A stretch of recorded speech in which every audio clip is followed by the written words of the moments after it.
Races are awesome.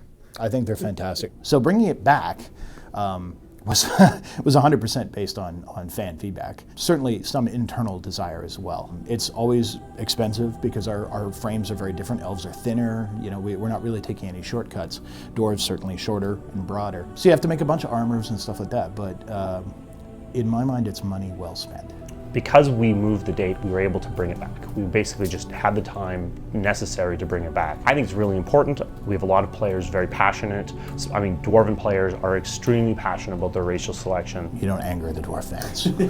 They're prepared to go to war. Race is more than just like, how do I look in Dragon Age? It's really the idea of, as an elf, you're an underdog, right? As a dwarf, if you're on the surface, you are by default, you are outcast from your own society. That's intriguing. And that's interesting.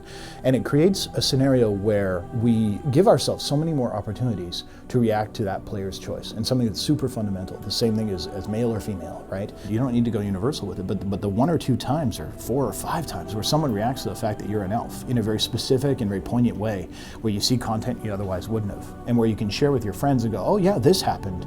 And they're mystified by that. It's gratifying as a designer. I think it's gratifying as a player. And I think it lets us color your experience from kind of the word go, right? Okay, I want to be this kind of character.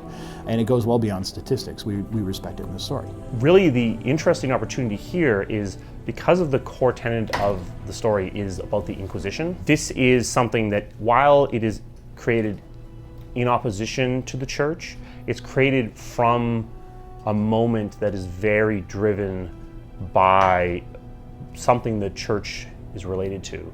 So playing as a dwarf or playing as an elf is going to actually put you in an interesting situation where you're actually less trusted, less able to build that trust. In a lot of cases, people are just going to treat you as the Inquisitor and it won't make a huge difference. But in specific cases, it's going to make a huge impact. Like, obviously, if you play as an elf, there are elven factions. I mean, it lets you interact often with servants in a more positive way, because there's often, especially in Orlais, often elves are in the servant class. So it actually gives you a different flavor. Definitely, in some cases, it is going to simply make things more difficult. But yeah, you're not going to be dumped on for the entire game. The race that you choose will have an effect on kind of your background. What kind of character are you? As well, whether or not you're a mage will have a pretty significant effect, because mages are in a very special circumstance.